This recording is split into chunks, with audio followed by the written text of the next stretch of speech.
दर्शक बंधु कौन आपण मानक जीवन को धन आसबार समस्त मार्ग बंद हो जाइछि कि आपणकर व्यापार वाणिज्य ठीक भाव में चलुना कि आपणकर मन मुताबक चाकरीटीए आपण को मिलूना कि कौन आपण माने निज जीवन में बहुत दुख कष्ट जीवनटी को अतिबाहित करुछंती कि आपण माने जेते टंका रोजगार कले मध्य संचय करि पारुनाहंती कि तेबे एही भिडियोटी खास आपण मानक पई एही भिडियो माध्यम रे आपणकर समस्त समस्यार समाधान होई जिवो। ता सहित जदि आपण माने एही सब उपाय को करि देउछंती तेबे मां लक्ष्मीकर आशीर्वाद आपणक उपरे सदा सर्वदा रहिबो। दर्शक बंधु भिडियोर आगरे मु आपण माननको लवंगर किछि विशेष उपाय विषय रे जणाइबा पई जाउछि जार प्रयोग द्वारा आपण माने लक्ष्मी नारायणकर विशेष आशीर्वाद प्राप्त करि परिबे। जहाँ भी किछि धनजनित समस्या लगी रही किंबा आपण माने ऋण करजरे बुड़ी जाइछंती से सबुरो खूब शीघ्र मुक्ति मिल जिवो। दर्शक बंधु आपण माने जानिथिबे लवंग द्वारा केतेक उपाय को करिबा द्वारा निज जीवन रे उन्नति आसी थाए। आज जो उपायटी मु आपण माननको बताइबा पई जाउछि एहा जे कोनोसी भी व्यक्ति निज जीवनर उन्नति पई करि परिबे। आपणको केवल दुईटी लवंग द्वारा एही उपायटी को करिबार अछि जाहाकि यह अत्यंत सरल उपाय अटे। आपण माने निज जीवन रे जे कोनोसी कार्य रे हाथ देबे एही उपाय को करिबा द्वारा सेथिरे आपणको सफलता निश्चित भाव रे प्राप्ति हेबो। दर्शक बंधु वास्तुशास्त्र एवं तंत्रशास्त्र रे लवंग को बहुत अधिक महत्व दिया जाइछि। शास्त्र रे मध्य मान्यता अछि जदि आपण माने लवंग द्वारा किछिटा उपाय को सठिक विधि विधान रे करि दियंती तेबे एहा केबे हेले भी वृथा हुए नाही। आपण माने हुए तो पूर्वरु देखिथिबे लवंग को अनेक सारा पूजा पाठ रे मध्य व्यवहार करा जाए काहेकि ना यह शास्त्रीय मध्य मत अटे जे लवंगर व्यवहार कले आपणक जीवनरो समस्त दुख कष्ट को दूर करिबारे सहायता करिथाए। एवं यह मध्य मान्यता अछि जे जदि आमे माने पूजा पाठ रे लवंगर व्यवहार करिबा नाही तेबे सेही पूजाटी संपूर्ण होई पारि न थाए। लवंग आपणक स्वास्थ्य निमंते बहुत भल होई थाए। ज्योतिष शास्त्र रे लवंग को बहुत चमत्कारी बोली माना जाई थाए। दर्शक बंधु लवंगर किछिटा उपाय को एमिति रहिछि जाहाको करिबा द्वारा से व्यक्तिर दुख दारिद्रता जीवन को सुख रे परिणत करिथाए। दर्शक बंधु लवंगर उपायटी बहुत ही सरल अटे किंतु आपण माने से उपायटी करिबा समय रे किछिटा नियमर पालन करिबे जेमिति आपण माने तार सठिक समय रे एवं विधि विधानर सहित से उपायटी को करि पारिबे। दर्शक बंधु लवंगर उपायटी बहुत ही सरल अटे किंतु आपण माने से उपायटी करिबा समय रे किछिटा विधि विधान को लक्ष्य देबाको पड़ी थाए जहा द्वारा आपण माने खूब कम समय मध्य रे से उपायर लाभफल पाई परिबे। आपणक जीवन रे जहा भी किछि धनजनित समस्या अर्थजनित समस्या किंबा ऋण करजरे बुड़ी जाइछंती से सबरो आपण मानको खूब शीघ्र मुक्ति मिल जाई थाए एवं आपणक जीवन रे सुख समृद्धिर आगमन होइथाए। ता सहित मां लक्ष्मी आपणक घरे सदा सर्वदा वास करिथांती। दर्शक बंधु भिडियोर आगरे मु आपण मानको लवंगर से उपाय विषय रे जणाइबा पई जाउछि जाहाकि धर्मशास्त्र तंत्रशास्त्र एमिति कि अनेक सारा शास्त्र रे एहार मान्यता रही अछि। आज्ञा हाँ दर्शक बंधु आपण माने थरे हेले विश्वास करी देखंतु आपणक जीवन रे जहाँ भी किछि कष्ट समस्या लगी रही किंबा आपण माने ऋण करजरे बुड़ी जाइथिबे तेबे उपायटी करिबा परे समस्त ऋण करज आपणकर खूब शीघ्र सुझी जिवो। ता सहित जदि आपणकर किछि अधा अधूरा मनस्कामना रही अछि तेबे से सब मध्य पूर्ण होई जिवो। एवं जदि आपणकर जीवन को धन आसीबार समस्त मार्ग बंद हो जाइतिला तेबे थरे मात्र लवंगर एही उपायटी को परीक्षा करी देखंतु जाहाकि आम शास्त्र रे मध्य उल्लेख करा जाइछि। एहाको करिबा परे आपणक जीवन को चारिपटरो धन आसीबार मार्ग खोली जिवो। ता सहित ऋण करजरु मध्य आपण माने मुक्ति पाई जिवे। दर्शक बंधु जदि आपण माने चाकरी पई प्रस्तुत हेउथिले किंबा आपणको चाकरी मिली पारु नथिला तेबे लवंगर से उपायटी को करिबा परे आपणको आपणकर मन मुताबक ଚାକିରିଟିଏ ପ୍ରାପ୍ତ ହୋଇପାରେ। ଯେଉଁମାନଙ୍କର ବ୍ୟାପାର ବାଣିଜ୍ୟ ବନ୍ଦ ହୋଇଯାଇଥିଲା ତେବେ ସେଥିରେ ମଧ୍ୟ ସେମାନଙ୍କୁ ଉନ୍ନତି ଦେଖିବା ପାଇଁ ମିଳିବ।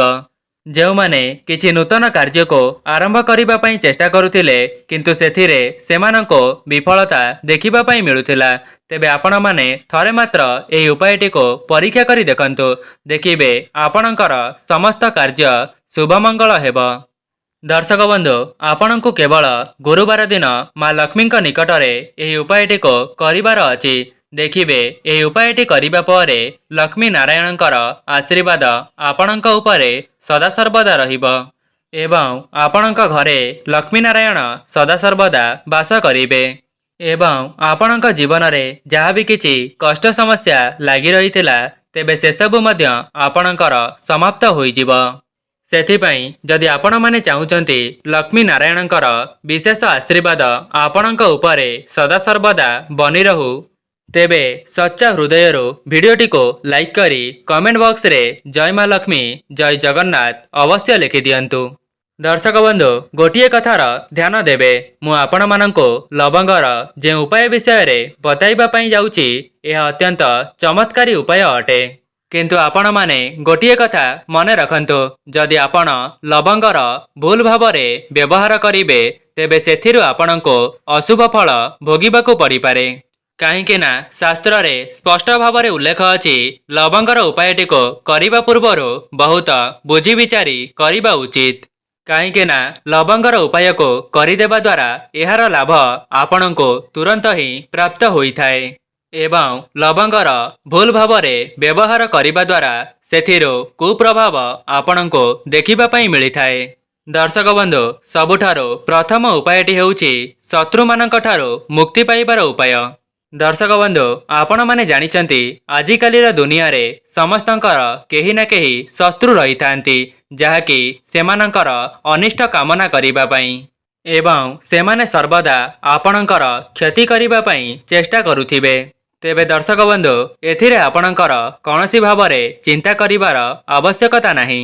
ଦର୍ଶକ ବନ୍ଧୁ, ଆପଣଙ୍କୁ କେବଳ 5ଟି ଶନିବାର ଏହି ଲବଙ୍ଗର ଉପାୟଟିକୁ କରିବାର ଅଛି।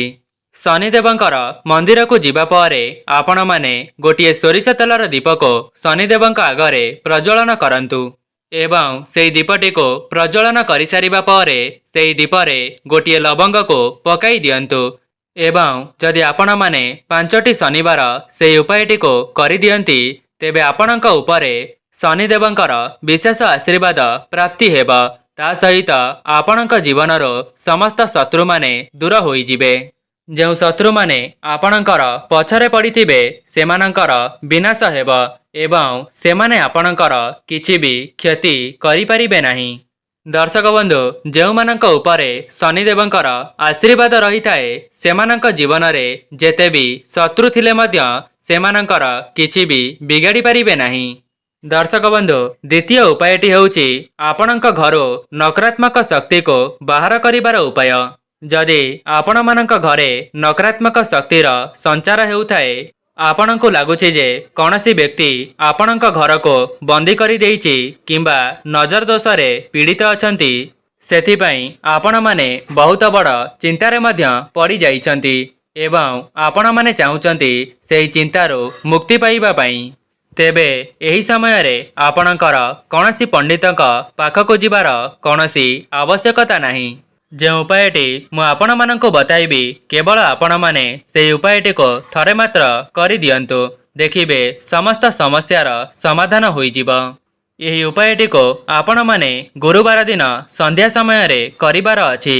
ଦର୍ଶକ ବନ୍ଧୁ, ଏହି ଉପାୟଟିକୁ କରିବା ପାଇଁ ଆପଣମାନେ ଗୋଟିଏ ପିତ୍ତଳର କୌଣସି ପାତ୍ର ନିଅନ୍ତୁ ନଚେତ୍ ମାଟିର କୌଣସି ପାତ୍ର ନିଅନ୍ତୁ, କିନ୍ତୁ ଧ୍ୟାନ ରଖିବେ ଆପଣମାନେ ଲୁହାର ପାତ୍ରକୁ ବ୍ୟବହାର କରିବେ ନାହିଁ ଏବଂ ସେହି ପାତ୍ରଟିରେ ଆପଣମାନେ 11ଟି ଲବଙ୍ଗ, 5ଟି କର୍ପୂର ଏବଂ 2ଟି ଗୁଜୁରାତିକୁ ଜଳାଇ ଦିଅନ୍ତୁ ଏବଂ ସେହି ଧୂଆଁକୁ ଆପଣଙ୍କ ଘରର ଚତୁଃପାର୍ଶ୍ୱରେ ବୁଲାଇ ଆଣନ୍ତୁ।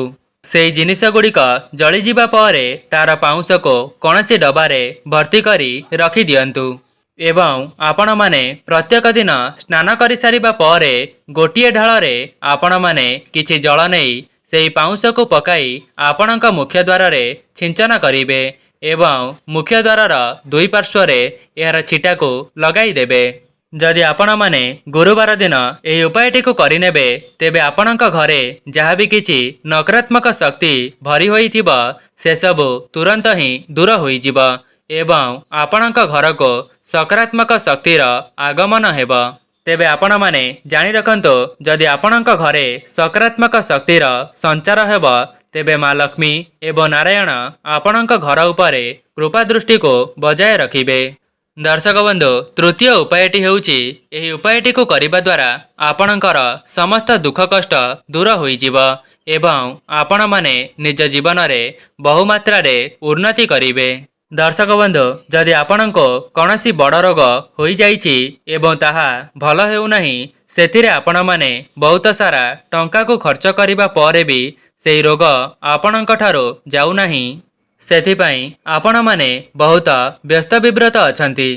तेबे सेथिरु आपणको केवल माँ लक्ष्मी ही साहाय्य करि परिबे एवं आपणकर समस्त धनजनित समस्या को मध्य दूर करि परिबे।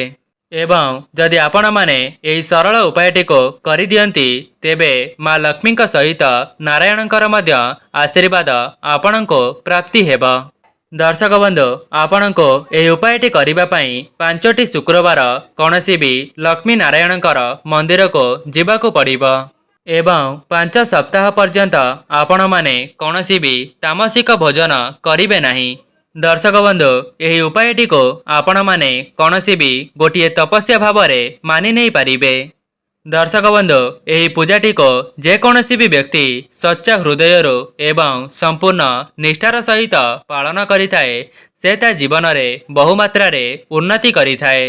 दर्शक बंधु एही उपायटी करिबा पई आपण माने कौनसी भी शुक्रवार दिन ब्रह्म मुहूर्तरू उठी निजर स्नान आदि कार्य समापन करिबा परे कौनसी भी लक्ष्मी नारायणकर मंदिर को चली जिवे एवं आपणक साथी रे 2टी लवंग को नेइथिबे एवं सेही लवंगटी को आपण माने उत्तर दिगरे छिड़ा होई लक्ष्मी नारायण को अर्पण करिवे एवं आपण माने सेही लवंग को लक्ष्मी नारायण को अर्पण करिबा समय रे ओम नमो भगवते वासुदेवाय एही मंत्रटी को 7 थर उच्चारण करिवे। दर्शक बंधु जदि आपणक द्वारा संभव हेउछि तेबे सेही मंत्रटी को आपण माने 108 थर मध्य जप करि परिबे। एबे आपणक उपरे निर्भर करे आपण माने केते समय सेही मंत्रटी को उच्चारण करि परिबे। तेबे दर्शक बंधु जदि आपण माने 5टी शुक्रवार एही उपायटी करि दियंती तेबे लक्ष्मी नारायणकर आशीर्वादरो आपणक जीवन रे जहाँ भी किछि कष्ट समस्या लागि रहिथिला तेबे से सबुरु खूब शीघ्र आपणको मुक्ति मिली जाई थाए। दर्शक बंधु जदि आपणकर व्यापार वाणिज्य रे उन्नति हेउ नाही किंबा आपणकर दुकानटी ठीक भावरे चालू नाही तेबे आपणको माँ लक्ष्मी ही साहाय्य करि परिबे एवं आपणकर बंद पड़िथिबा व्यापार को माँ लक्ष्मी आशीर्वादरो ताहा अग्रसर होई थाए। दर्शक बंधु जदि आपणक व्यापार वाणिज्य रे आपणको लाभफल देखिबा पई मिलु नथिला तेबे आपण माने कौनसी गुरुवार दिन एही उपायटी को करि परिबे एवं एही उपायटी करिबा द्वारा सच्चा हृदयरो माँ लक्ष्मी को स्मरण करिबे।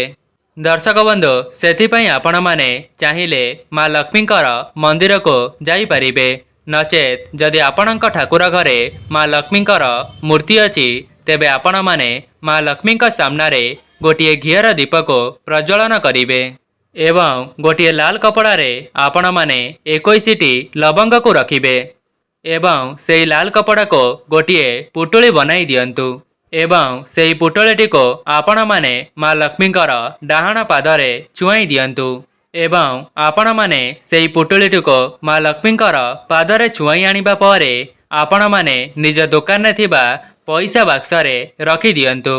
देखिबे आपणकर बंद पड़िथिबा व्यापार द्रुत गति रे अग्रसर हेबो।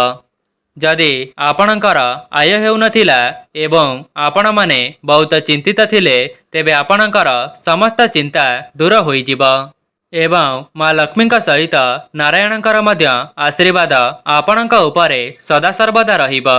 दर्शक बंधु शेष उपायटी हेउछि धन प्राप्तिर विशेष उपाय जहाँकि धनजनित समस्या समस्तंकर देखा देई थाए। एवं ଏହି ଉପାୟଟିକୁ ଯେଉଁ ବି ବ୍ୟକ୍ତି ନିଜ ଜୀବନରେ ଥରେ ମାତ୍ର ପ୍ରୟୋଗ କରିଥାଏ ତେବେ ମା ଲକ୍ଷ୍ମୀଙ୍କର ଆଶୀର୍ବାଦ ସେମାନଙ୍କ ଉପରେ ସଦାସର୍ବଦା ରହିଥାଏ, ଯାହାଦ୍ୱାରା ସେହି ବ୍ୟକ୍ତିର ଜୀବନରେ ଧନଜନିତ ସମସ୍ୟା କେବେ ହେଲେ ବି ଦେଖାଦେଇ ନଥାଏ। ଦର୍ଶକ ବନ୍ଧୁ, ଆପଣଙ୍କୁ କେବଳ 5ଟି ଗୁରୁବାର ଏହି ଉପାୟଟିକୁ କରିବାର ଅଛି, ଲଗାତାର 5ଟି ଗୁରୁବାର। ଦର୍ଶକ ବନ୍ଧୁ, ଗୁରୁବାର ଦିନ ସନ୍ଧ୍ୟାରେ ଆପଣମାନେ ନିଜ ପୂଜା ଘରର ମା ଲକ୍ଷ୍ମୀଙ୍କ ଫଟୋ କିମ୍ବା ମୂର୍ତ୍ତି ପାଖରେ ସେଠାରେ ଆପଣମାନେ ଗୋଟିଏ ଗୋଲାପରେ 5ଟି ଲବଙ୍ଗକୁ ରଖି ମା ଲକ୍ଷ୍ମୀଙ୍କୁ ଅର୍ପଣ କରିବେ ଏବଂ ତା ପରଦିନ ଅର୍ଥାତ୍ ଶୁକ୍ରବାର ଦିନ ସେହି ଗୋଲାପଟିକୁ କୌଣସି ନଦୀ ଜଳରେ ଭସାଇ ଦିଅନ୍ତୁ ଏବଂ ସେହି 5ଟି ଲବଙ୍ଗକୁ ଆପଣମାନେ କୌଣସି ଲାଲ ପୁଟୁଳିରେ ବାନ୍ଧି ଦିଅନ୍ତୁ ଏବଂ 5ଟି ଶୁକ୍ରବାର ଏହି ଉପାୟଟିକୁ କରିନେବା ପରେ ଆପଣଙ୍କ ପାଖରେ 25ଟି ଲବଙ୍ଗ ଏକାଠି ହୋଇଯିବ ଏବଂ ଆପଣମାନେ ସେହି 25ଟି ଲବଙ୍ଗକୁ ନେଇକି ଆପଣଙ୍କର ଧନ ରଖୁଥିବା ସ୍ଥାନରେ ରଖିଦିଅନ୍ତୁ କିମ୍ବା ଆପଣମାନେ ଆପଣଙ୍କ ଘରର ଯେଉଁଠାରେ ଟଙ୍କା ପଇସା ରଖୁଛନ୍ତି ସେହି ଜାଗାରେ ରଖିଦିଅନ୍ତୁ। ଦେଖିବେ ଆପଣଙ୍କ ଜୀବନରେ ଯାହା ବି କିଛି ଧନଜନିତ ସମସ୍ୟା ଥିବ କିମ୍ବା ଆପଣମାନେ ଋଣ କରଜରେ ବୁଡ଼ି ଯାଇଥିବେ ତେବେ ଆପଣଙ୍କର ସମସ୍ତ ଋଣ କରଜ 1 ମାସ ମଧ୍ୟରେ ଶୁଝିଯିବ। ତା ସହିତ ଲକ୍ଷ୍ମୀ ନାରାୟଣ ଆପଣଙ୍କ ଉପରେ ସଦାସର୍ବଦା କୃପା ଦୃଷ୍ଟିକୁ ବଜାୟ ରଖିବେ। ତେବେ ଦର୍ଶକ ବନ୍ଧୁ, ଏହା ଥିଲା ଲବଙ୍ଗକୁ ନେଇ କିଛିଟା ବିଶେଷ ଉପାୟ। ଯଦି ଆପଣମାନଙ୍କୁ ଏହି ଭିଡ଼ିଓଟି ଭଲ ଲାଗିଥାଏ ଭିଡ଼ିଓଟିକୁ ଲାଇକ୍ କରି କମେଣ୍ଟ ବକ୍ସରେ ଜୟ ମା ଲକ୍ଷ୍ମୀ ଜୟ ଜଗନ୍ନାଥ ଅବଶ୍ୟ ଲେଖିଦିଅନ୍ତୁ। ଆଜି ପାଇଁ ରହୁଛି, ନମସ୍କାର।